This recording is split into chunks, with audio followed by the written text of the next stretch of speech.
Hoje eu vou te mostrar 12 mudanças que uma mulher sábia faz quando ela deseja restaurar o casamento. Existe uma pergunta que muitas mulheres me fazem quando o casamento entra em crise. Guilherme, o que eu faço para ele voltar a se aproximar de mim? E geralmente essa mulher já tentou muita coisa. De repente você já conversou, você já chorou, você já explicou, você já cobrou, você ameaçou desistir, você já pediu alguém para falar com ele, inclusive, você já tentou ficar em silêncio para ver se ele percebia, dar um gelão, né? E mesmo assim seu marido parece cada vez mais distante. Então você conclui, ele não se importa mais. Só que eu preciso mostrar uma coisa que talvez ninguém tenha te explicado ainda. Às vezes, na tentativa desesperada de salvar o seu casamento, você começa a repetir comportamentos que aumentam exatamente a distância que você mesma deseja diminuir. Você tenta produzir aproximação por meio da pressão. Você tenta produzir arrependimento por meio da culpa. Você tenta produzir diálogo por meio da cobrança. Só que no casamento não funciona assim. Você não consegue obrigar alguém a abrir o coração. E antes que alguém interprete errado, eu não estou dizendo que a mulher é responsável por tudo que acontece no casamento. Eu não estou dizendo que você deve aceitar traição, violência, humilhação ou qualquer forma de abuso. Também eu não estou dizendo que, se você agir perfeitamente, seu marido obrigatoriamente mudará. Não é isso que eu estou dizendo, porque a restauração ela exige responsabilidade e verdade. E em muitos casos exige o compromisso dos dois. Só que tem atitudes que estão nas suas mãos. E é sobre elas que eu quero conversar com você. Então eu vou te mostrar 12 mudanças que uma mulher sábia faz quando ela percebe que as suas tentativas de salvar o casamento estão, na verdade, afundando a crise.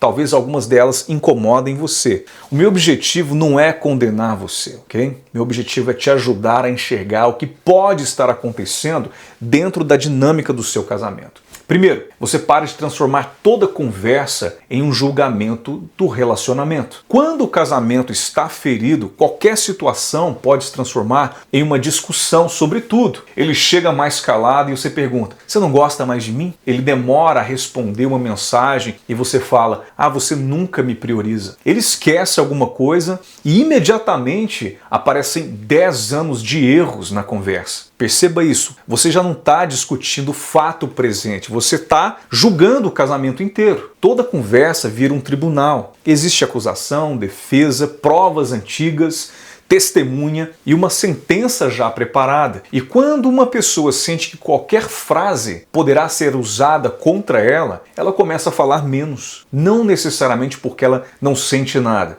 Às vezes ela se cala porque ela acredita que qualquer tentativa de explicar será interpretada como desculpa. A mulher sábia, ela aprende a separar o acontecimento atual da história inteira. Em vez de dizer, você nunca se importa comigo, a mulher sábia aprende a dizer, quando você não me avisou que chegaria mais tarde, eu me senti deixada de lado. Podemos combinar de uma maneira melhor para a gente lidar com isso? Uma conversa específica, ela tem possibilidade de solução. Uma condenação, por outro lado, ela só produz defesa, o cara vai se defender. Segundo, você deixa de exigir que ele compreenda sentimentos que você ainda não conseguiu expressar com clareza. Porque muitas mulheres não dizem exatamente o que elas estão sentindo.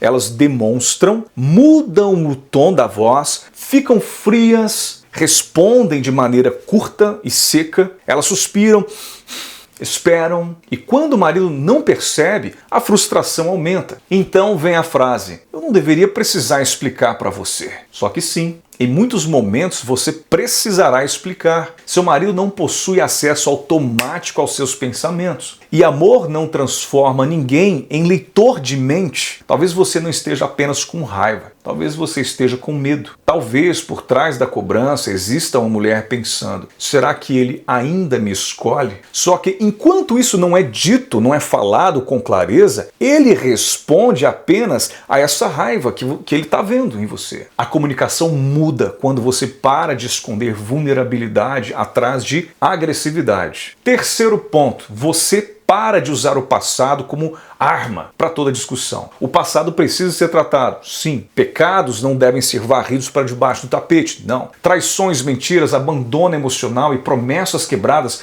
precisam ser encarados com seriedade, sim. Só que existe uma diferença muito grande entre tratar uma ferida e reabri-la sempre que você quer vencer uma discussão. Quando toda falha atual recebe o peso de todos os erros anteriores, nenhuma conversa permanece proporcional, sabe? O passado ele não pode ser usado como munição improvisada em toda nova briga. Se vocês decidiram reconstruir o passado, você precisa transformar isso em aprendizado, não em uma prisão sem possibilidade de saída. Quarto ponto, você deixe de confundir vigilância com segurança. Quando a confiança foi abalada, é natural desejar respostas, né? Dependendo do que aconteceu, a transparência ela pode ser necessária. Só que existe um ponto em que a busca por segurança pode se transformar em uma tentativa de eliminar toda a incerteza. Você verifica tudo, você interpreta tudo, você investiga tudo e por alguns minutos isso talvez produza alívio.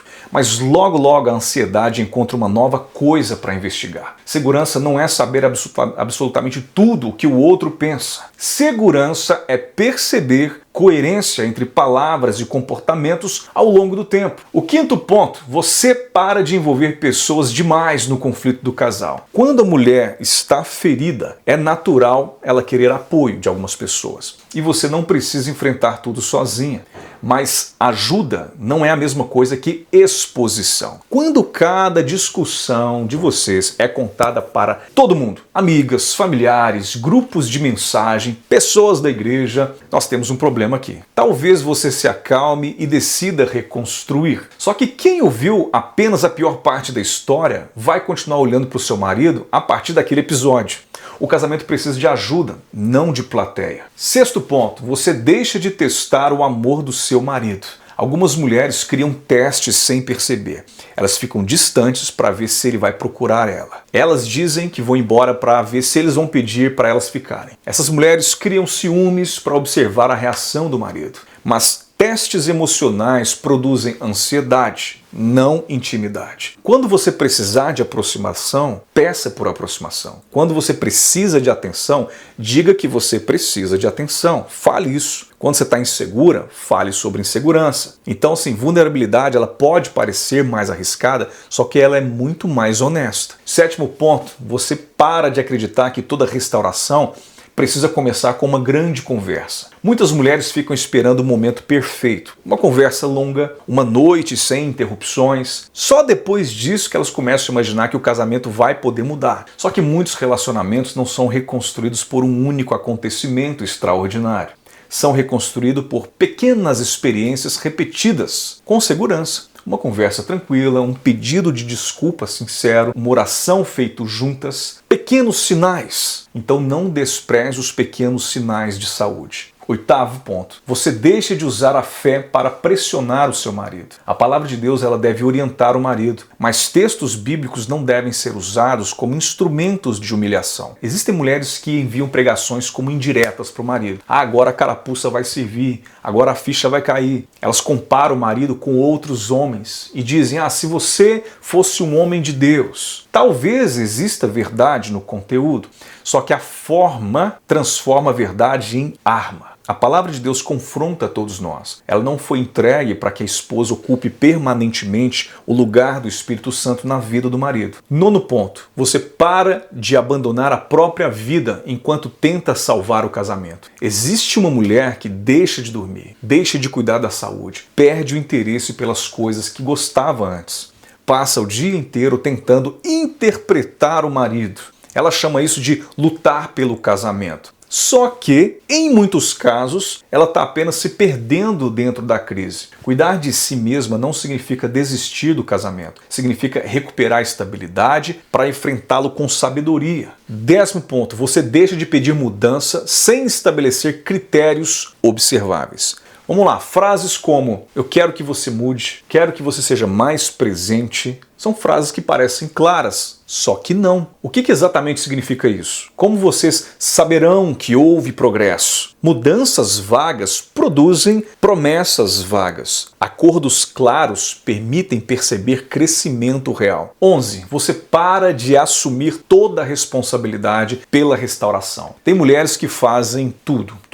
Leem livros, assistem vídeos, elas oram, elas buscam aconselhamento, mudam a comunicação. Enquanto isso, o marido permanece completamente passivo no processo todo. Casamento não é uma dança que apenas uma pessoa consegue executar. Você pode mudar a sua postura e deve, só que você não pode se arrepender pelo outro. Você não pode desejar restauração no lugar do outro. Cada um responderá diante de Deus pelas próprias escolhas. 12º ponto, você deixa de buscar apenas a volta do casamento e você começa a buscar a cura daquilo que se tornou doente. Algumas pessoas querem apenas que a crise termine, querem que o marido volte, querem que a rotina volte ao normal, mas normalidade não significa restauração. Talvez o normal de antes já estivesse adoecido. Restaurar é tratar a raiz, é reaprender a conversar, é reconstruir a confiança,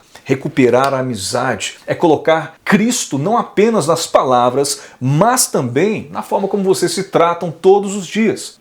Talvez você tenha começado este vídeo pensando assim: como que eu faço meu marido mudar? Mas talvez a pergunta mais importante seja: que tipo de mulher eu estou me tornando durante essa crise? Você está se tornando mais sábia, mais firme, mais dependente de Deus? Ou você está apenas se tornando mais ansiosa, você se tornou mais reativa e hipervigilante? Você não controla todo o resultado, mas você controla a maneira como você atravessa esse processo. E isso faz toda a diferença. Se esse vídeo falou com você, escreva nos comentários qual desses 12 pontos mais descreve a sua realidade. E se você gostaria de conversar sobre o seu casamento, o meu WhatsApp está na descrição desse vídeo.